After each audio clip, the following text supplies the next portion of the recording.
మోకాల నొప్పులకు ఎటువంటి సర్జరీ లేకుండా ఎపియాన్ పెయిన్ క్లినిక్ అందిస్తున్న అత్యాధునిక చికిత్స. ఎస్పెషల్లీ ఇప్పుడు మనకొచ్చే పేగు సంబంధించిన జబ్బులున్నాయి. ఏదంటే రిఫ్లెక్స్ డిసీజ్ అంటే మనకు ఛాతీలో మంట రావడము, ఛాతీలో యాసిడిటీగా ఉండడము, పేగు బ్లోటింగ్ అవ్వడం ఇవన్నీ కూడా నైట్ ఫుడ్ టైంకి తినకపోవడం వల్ల. సో, మనం నైట్‌లో ఎంత ఫుడ్ లేట్‌గా తింటే అంత ప్రాబ్లమ్స్ వచ్చే ఛాన్స్ ఉంటాయి. సో, మనం మాక్సిమం నైట్ ఫుడ్ అనేది 7-8 మధ్యలో ఫినిష్ చేసుకొని పడుకునే ముందు ఒక 2-3 అవర్స్ గ్యాప్ మెయింటైన్ చేసుకోవడం బెటర్ అండి. సో, దీనివల్ల మీకు నిద్ర క్వాలిటీ నిద్ర నాణ్యత కూడా పెరిగి మీరు మరుసటి రోజు బాగా ఉత్సాహంగా ఉంటారు. సో, అలా పనిచేస్తుంది. సో, మనిషికి ఫుడ్‌తో పాటు నిద్ర కూడా ఇంపార్టెంట్ కాబట్టి సో, మీరు ఆ టైమింగ్ కూడా చాలా ఇంపార్టెంట్. సో, మరి వేరే విషయానికొస్తే ఇప్పుడు ఒక్కొక్క పేగుకి సంబంధించిన జబ్బుకి ఒక్కొక్క రకంగా ఫుడ్ తినాలి. ఇప్పుడు రిఫ్లెక్స్ డిసీజ్ గర్డ్ అంటారు. గ్యాస్ట్రోఎసోఫేజియల్ రిఫ్లెక్స్ డిసీజ్. వాళ్ళకి మళ్ళీ వచ్చేసరికి ఈ పులుపు వస్తువులు గానీ, మసాలాలు గానీ, టీ, కాఫీలు గానీ వాళ్ళు వాడితే తాగొద్దు. ఇంకొకటి డిస్పెప్సియా గ్యాస్ట్రిక్ అల్సర్ ఉంటారు. వీళ్ళు కూడా ఈ మసాలాలు అంటే మన కారం ఎక్కువ ఉన్నా గానీ, ఇవి పుల్లటి వస్తువులు ఇవి అవాయిడ్ చేయాలి. మిగతా కొన్ని పేగుకు సంబంధించిన జబ్బులుంటాయి. పేగుపూత వ్యాధి అని ఉంటారు. వాళ్ళు ఎక్కువగా నాన్ వెజ్ తినడం గానీ, ఫ్రోజన్ ఫుడ్స్ అంటారు. ఈ మధ్య మీరు చాలా వినుంటారు. ఏవైతే మనకు ఫ్రోజన్ ఐటెమ్స్ లాగా దొరుకుతుంటాయి. ఫ్రోజన్ ఐటెమ్స్ అంటే ఏంటంటే సింపుల్‌గా మీరు చికెన్ నగ్గెట్స్ గానీ ఇట్లాంటివి తీసుకొని మనం ఎయిర్ ఫ్రైయర్ గానీ ఫ్రై చేసుకొని తినేస్తాం. అవి అన్నిటికంటే ప్రమాదం అండి. ఆ ఫ్రోజన్ ఫుడ్స్ అనేవి అస్సలు తినొద్దు. అవి వాటి షెల్ఫ్ లైఫ్ పెంచడానికి వాళ్ళు వేరే రసాయనాలన్నీ యాడ్ చేస్తారు. దాంతో క్వాలిటీ పడిపోయి, ఆ ఫ్రోజన్ ఫుడ్ తినేటప్పుడు మన గట్ మైక్రోబయామ్ మన పేగులో ఉండే మైక్రోబయామ్ అన్నీ మారిపోతాయి. దాంట్లో వాళ్ళ ఈక్వేషన్స్ వాళ్ళ అమౌంట్స్ అన్నీ మారిపోతాయి. సో, చెడు బ్యాక్టీరియా ఎక్కువగా వచ్చేస్తుంది. సో, మంచి బ్యాక్టీరియా పోయి చెడు బ్యాక్టీరియా ఎక్కువ వచ్చేస్తుంది. సో, దానివల్లనే ఈ మధ్య మనం ఎక్కువగా పేగుపూత వ్యాధి అంటారు. ఇన్‌ఫ్లమేటరీ బవెల్ డిసీజ్ ఈ కేసెస్ చాలా ఎక్కువగా చూస్తున్నాము. సో, ఒక్కొక్క ఒక్కొక్క జబ్బుకి ఒక్కొక్కలాగా మనము ఫుడ్ అనేది చేంజ్ చేసుకుంటూ ఉండాలి. ఇది మీరు మందులతో పాటు ఫుడ్ గూడా మనము చేంజ్ చేసుకుంటూ ఉంటే, అప్పుడు మనకు ఈ జబ్బు వల్ల వచ్చే ప్రమాదాలు చాలా తక్కువగా ఉంటాయి. ఇప్పుడు మామూలుగా సూర్యాస్తమయం లోపు మన సాలిడ్ ఫుడ్ తింటే మంచిది. సూర్యాస్తమయం అయిన తర్వాత అవాయిడ్ చేసి ఏదో లిక్విడ్ తీసుకుంటే మంచిది. ఈ లోపే తినేయండి అని కూడా కొంతమంది చెప్తుంటారు కదా! దాన్ని ఎలా చూడాలి? ఇదేనండి మనం ఇందాక మాట్లాడుకున్నట్టు పడుకునే ముందుకు తినడానికి గ్యాప్ ఉండాలి. సో, మనం ఎంత తొందరగా తింటే మీకంత స్లీప్ క్వాలిటీ కూడా బావుంటుంది. మన డైజెషన్‌కి ప్రాపర్‌గా టైం ఉంటుంది. సో, అండ్ ఇప్పుడు మన ఫుడ్ తినేది కూడా మనం నైట్ పూట ఎక్కువగా తింటాం. లైక్ మీరు చూస్తున్నట్టయితే మిడ్‌నైట్ బిర్యానీలంటారు. మిడ్‌నైట్ స్నాక్స్ అంటారు. ఆ క్రేవింగ్స్ మనం అవాయిడ్ చేసుకుంటే చాలా హెల్త్ బావుంటుంది. సో, వీటి వల్లనే మేజర్‌గా గట్ రిలేటెడ్ ఇష్యూస్, పేగుకు సంబంధించిన జబ్బులు వస్తూ ఉంటాయి. ఇప్పుడు మామూలుగా లైఫ్ స్టైల్ మారిపోయింది.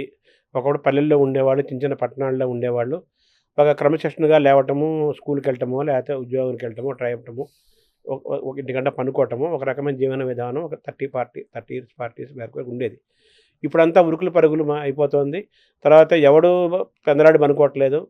10 గంటలకు పనుకుంటే అద్భుతం అనమాట. తొందరగా పనుకున్నట్టు ఫీల్ అయ్యే వాతావరణంలో ఆ లైఫ్ స్టైల్‌లోకి మనం వచ్చేసాం కదా! ఇవేమో కాలమాన పరిస్థితులు, వీటిని మనమేమి బయటకొచ్చే వాతావరణం కనిపించట్లేదు కదా! ఇటువంటి పరిస్థితుల్లో మనం ఎలా బ్యాలెన్స్ చేసుకోవాలి వీటిని లైఫ్ స్టైల్‌ని?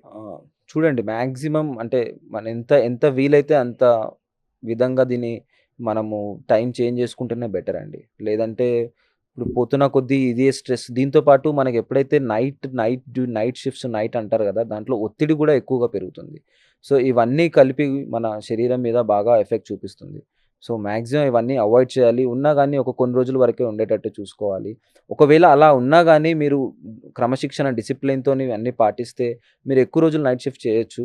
బట్ ఎంతైనా గానీ నార్మల్ లైఫ్ స్టైల్ కంటే ఈ లైఫ్ స్టైల్‌లో ఒత్తిడి అనేది ఎక్కువగా ఉంటుందండి. సో, దానివల్లనే మనకు దీర్ఘకాలిక వ్యాధులు ఒబేసిటీ గానీ, హార్ట్ ప్రాబ్లమ్ గానీ, ఇవన్నీ హైపర్ టెన్షను, షుగరు, డయాబెటిస్ ఇవన్నీ వచ్చే ఛాన్సెస్ ఎక్కువగా ఉంటాయి. అందుకనే మీరిప్పుడు చూసుకున్నట్లయితే ఇండియాలో ఎక్కువ కేసెస్ పెరుగుతున్నాయి. ఫ్యాటీ లివర్ మీరు చూసుకున్నట్టే 30-40% ఫ్యాటీ లివర్ ఉందండి. సో, ఇవన్నీ గూడా మన లైఫ్ స్టైల్ డిసీజెస్ అంటారు. సో, దీనికి మనం ఈ సైకిల్‌ని ఎక్కడైనా బ్రేక్ చేయాలి. లేదంటే దీనివల్ల దీర్ఘకాలికంగా మనకు చాలా ఇబ్బందులు పెరిగే ఛాన్స్ ఉంటుంది. సో, ఫ్యాటీ లివర్ టాపిక్ మీరు తీసుకొచ్చారు కదా! ఈ ఫ్యాటీ లివర్ ఎందుకొస్తుంది? ఏవి తింటే వస్తుంది? ఫ్యాటీ లివర్ ప్రాబ్లమ్ రాకుండా ఉండాలంటే ఏం చేయాలి? ఫ్యాటీ లివర్ మనకు 2 రకాలుగా చూసుకోవచ్చండి. ఫ్యాటీ లివర్ అనేది అంటే ఎక్కువగా లావుగా ఉంటేనే రాదు.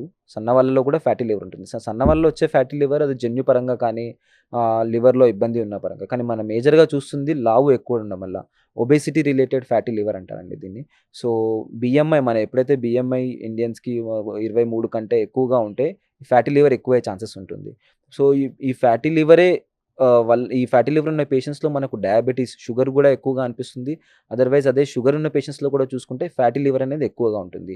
సో, ఈ జబ్బులు వదిలేసినా గానీ ఫ్యాటీ లివర్ మనకి ఈ మధ్య ఎక్కువగా ఎందుకు కనిపించే కారణం ఏంటంటే, ఎక్కువగా తినడం అండి. అంటే అంటే కావాల్సిన కాకుండా మనం ఎక్కువగా క్యాలరీస్ అనేవి కన్జ్యూమ్ చేస్తున్నాం. ఆ క్యాలరీస్ కన్జ్యూమ్ చేయడం వల్ల వెయిట్ అనేది పెరుగుతుంది. సో, ఎక్స్‌ట్రా ఫ్యాట్ అనేది లివర్‌లోకెళ్ళి అక్కడ డిపాజిట్ అయిపోయి దాని లివర్‌ని చిన్న చిన్నగా డ్యామేజ్ చేయడం స్టార్ట్ చేస్తుంది. సో, మూల కారణం మన ఎక్సెస్ క్యాలరీస్ అవన్నీ బాడీలో ఎక్సెస్ వెయిట్‌గా, ఎక్కువ ఫ్యాట్‌గా డిపాజిట్ అయిపోయి ప్రాబ్లమ్స్ క్రియేట్ చేస్తుంది. సో, ఈ ఫ్యాటీ లివర్‌లో మనం మేజర్‌గా మనం తినే ఫుడ్ మనం అనుకుంటాం ఒక కూల్ డ్రింక్‌లో ఏమవుతుంది? ఒక ఐస్ క్రీమ్ వల్ల ఏమవుతుంది? సో, మనం తినే క్యాలరీస్ అందులోనే అవన్నీ గూడా ఎక్కువ డెన్సిటీ ఉన్న క్యాలరీస్ అండి. And easily absorbable calories. So, మీరు కూల్ డ్రింక్స్ తీసుకున్నా గానీ, ఐస్ క్రీమ్స్ తీసుకున్నా కానీ, కేక్స్ తీసుకున్నా కానీ, బేకరీ ఐటెమ్స్ ఏది తీసుకున్నా గానీ దాంట్లో they are very dense calories. So, ఈ క్యాలరీస్ మనం తీసుకుంటాము. అలా అని చెప్పి రోజుకొకటని తీసుకున్నా గానీ అది ప్రమాదకరంగే. ఎందుకంటే మనం తీసుకునే క్యాలరీస్ మనం ఖర్చు గూడా పెట్టాలి. అప్పుడే ఆ బ్యాలెన్స్ అనేది మెయింటైన్ అవుతుంది.